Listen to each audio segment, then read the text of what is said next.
Hello, in the following video I'll be explaining to you how some petroleum companies can start saving the environment with these eco-friendly ideas. Petroleum is everywhere, but there are still people that want to ban it or stop drilling in some countries.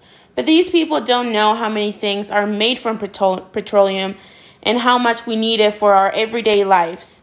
There are many things that we don't even know that are made from petroleum, and some following examples will be your bar soap, makeup, mascara, any type of pens or pencils you have, some clothing that you have that is anyway stretchy, or there's also other types of cotton that are mixed into petroleum and that need petroleum even in the production of it. Your golf balls, all the toys that your kids have, or all the toys that you had when you're younger, all the paint, all the wiring that's covering every single part of your house. There's so many things made out of petroleum that you don't even realize that are made from petroleum. And these things are indeed plastic, and it's plastic that it is transformed from petroleum to a polymer. And well, what are polymers? Polymers are materials made from long receding chains of molecules. The materials have unique properties depending on how. These are polyethylene, high density polyethylene, polyvinyl, low density polyethylene, polypropylene, polyester, and other plastic, which is like number 7. Number 1, you find polyethylene, you find in water bottles and everything that you consume on your daily basis, like juice containers, cooking oils, etc. As the number goes higher, the structure of the polymer becomes more complex. And there's not a lot of options when it comes to recycling plastic, and it depends with each country. Number 1, 2, and 5 are commonly recycled plastics. Number 3, 6, and 7 are almost never recycled. And number 4 is sometimes, except for plastic bags, which fall under number 4 category. An average of 8.8 million tons of plastics are entering our oceans every year.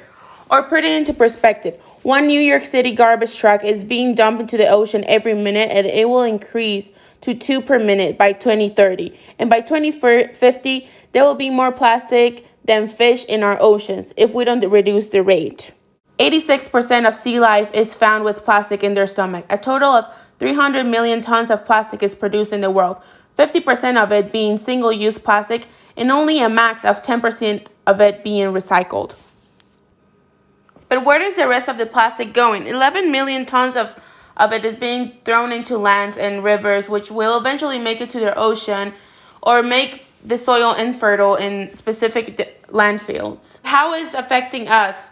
So plastic contains a lot of cancerous cells within it, and the more we consume it, the more likely we are to have more cancer in the future generations. Upcoming, we have a charge of plastic offenders and how each country comes up with how much plastic they are recycling. And right now, number 1 is China, 2nd Indonesia, and 3rd Philippines. Philippines is in 3rd right now because all the trash that is taken from the United States and that is not recycled, we have a dumping pool in the Philippines and Indonesia where all the trash from not only the United States but other countries go to, and they recently just banned that and are trying to be more aware of their environmental issues and how much they affect the environment. But now many companies are trying to collect plastic, which these companies are the Ocean Cleanup, 4Ocean, Seabin Project, and the Ocean Conservative, which are trying to collect all the plastic that we have in our oceans. But now what are we going to do with all the plastic collected and all the trash that we have, because we cannot dump it back into the ocean? We cannot store it in landfills. So what are we exactly doing?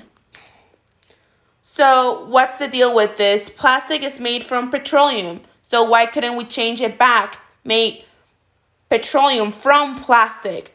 So this is not a very common thing to make, and it's not very broad. So making this machine will be a great investment to your company, and what is your company trying to make with renewable energy and all that. So there's actually a handful of companies that is able to make this product, which are Re-Oil by OMV, Plastic to Oil, then there's Petrograss, Recycling Technologies, and some universities that are applying these techniques on trying to transform the plastic back to oil or back to the renewable energy. And I have proposed this idea to Aker Solutions, which is a company I entered for last summer, and they love the idea because they're trying to invest more into renewable energy, but without taking away all the benefits that petroleum has. And with this, you will be able to have all the benefits, but without keeping on drilling and hurting the environment.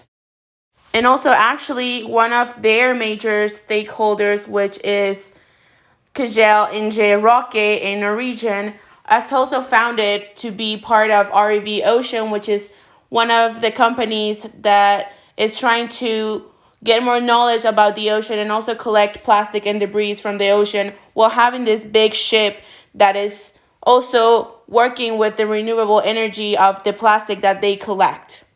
And with that, they also have other projects, which is the Plastic Revolution Ocean Data Platform and the World Ocean Headquarters.